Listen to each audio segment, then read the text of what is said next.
National Herald case में जब से ईडी ने चार्जशीट दाखिल कर दी है उसके बाद से भारतीय जनता पार्टी और कांग्रेस पार्टी आमने सामने है। आरोप दोनों तरफ से लगाए जा रहे हैं। इधर से कहा जा रहा है कि ये बदले की राजनीति करते हैं, कांग्रेस पार्टी कह रही है, बीजेपी बार बार कह रही है कि अगर भ्रष्टाचार किया है तो फिर खामियाजा भुगतना पड़ेगा, भ्रष्टाचार में हम बड़ा नेता छोटा नेता नहीं देंगे। लेकिन नया मामला क्या है वो जरा आपको बताते हैं।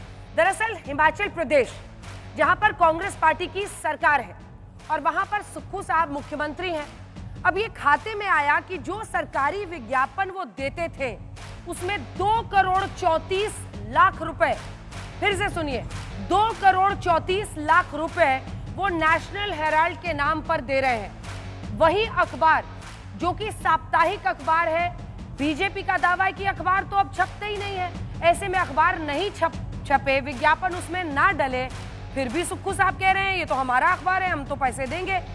बीजेपी के नेता अनुराग ठाकुर कह रहे हैं कि अगर कांग्रेस को इतना ही शौक है तो अपनी जेब से विज्ञापन दे, टैक्स पेयर का पैसा कांग्रेस के अखबार में विज्ञापन पर खर्च करके सीएम सुक्खू चोरी के ऊपर सीना जोरी कर रहे हैं। अब सुक्खू साहब पलटवार करते हुए कह रहे हैं कि नेशनल हेराल्ड हमारा अखबार है, हम विज्ञापन देते रहेंगे। आज फिर बीजेपी और कांग्रेस दोनों इसी मुद्दे पर आमने सामने है। कुछ ही देर में गौरव भाटिया, राष्ट्रीय प्रवक्ता बीजेपी के हमारे साथ जुड़ेंगे। तालियों के साथ सुरेंद्र राजपूत जी का स्वागत कीजिए, कांग्रेस पार्टी का पक्ष रखने के लिए हमारे साथ जुड़ गए हैं। हमारे साथ सत्य प्रकाश मिश्रा जी हैं जो कि पॉलिटिकल एनालिस्ट हैं, जेडीयू के समर्थक हैं। अनुराग भदौरिया जी का तालियों के साथ स्वागत कीजिए, हमारे साथ यहाँ पर जुड़ गए बहस के लिए। इससे पहले कि हम आगे बढ़े, दिखाते हैं आपको अपनी ये रिपोर्ट।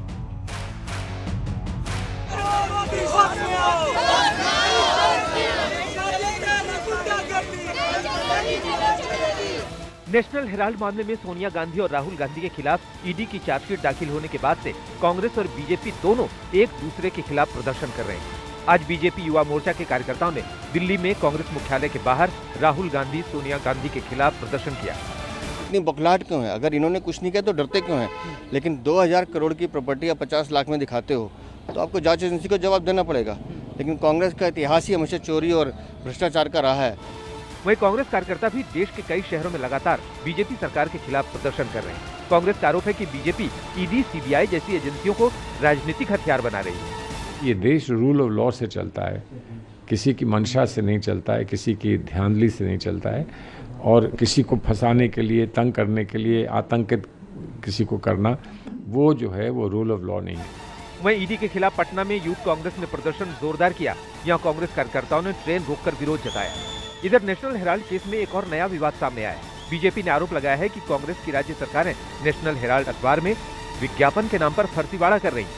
पूर्व मुख्यमंत्री और नेता प्रतिपक्ष जयराम ठाकुर ने तीखी प्रतिक्रिया देते हुए साफ तौर पर यह कहा है, ऐसा अखबार जो हिमाचल में ना तो आता है, ना छपता है और ना ही कोई व्यक्ति उसके लिए काम करता है, लेकिन ऐसे अखबार को इस तरह से विज्ञापन देकर करोड़ों रुपए की बंदर बांट की जा रही है। हिमाचल प्रदेश और झारखंड में ऐसे 2 मामले आए हैं जहां नेशनल हेराल्ड को विज्ञापन के नाम पर करोड़ों रुपए दिए गए हैं।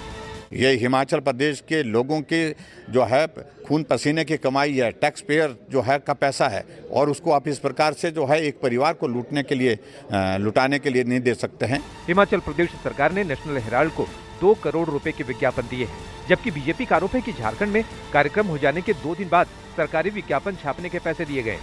नेशनल हेराल्ड हमारी अपनी अखबार है, हम उसमें खूब विज्ञापन देते रहेंगे, पहले भी दिया। बड़े बड़े दैनिक समाचार पत्रों को जो नहीं मिलता, यानी कि उनको चवन्नी मिलती है और नेशनल हेराल्ड को चांदी के सिक्के मिलते हैं। और वहीं पर प्रदेश के मुख्यमंत्री जिन्होंने बड़े बड़े वायदे किए थे या कांग्रेस पार्टी ने, वो 10 गारंटियां आज तक पूरी नहीं हुई। उसके लिए पैसा नहीं है, लेकिन नेशनल हेराल्ड को विज्ञापन देने के लिए पैसा है। कांग्रेस लगातार आरोप लगा रही है कि केंद्र सरकार ईडी, सीबीआई, आईटी जैसी एजेंसियों को राजनीतिक हथियार बनाकर विपक्ष के खिलाफ इस्तेमाल कर रही है। एक ऐसे केस में एजेएल जो नेशनल हेराल्ड छापता था उसके खिलाफ आप ये कर रहे हैं। असलियत ये है कि ये नरेंद्र मोदी जी की प्रतिशोध की राजनीति है। ये टाइमिंग देख लीजिए आप, ये सिर्फ और सिर्फ अपनी जवाबदेही से बचने के लिए, विपक्षी नेता को टारगेट करने के लिए। और ये जो ईडी को धमकाने की बात की जा रही है, बहुत दुर्भाग्यपूर्ण है। बिल्कुल ये देश की कानूनी प्रक्रिया का सीधा उल्लंघन है, इसे हम उचित नहीं मानते। प्रवर्तन निदेशालय की चार्जशीट में सोनिया गांधी को आरोपी नंबर 1 और राहुल गांधी को आरोपी नंबर 2 बताया गया है।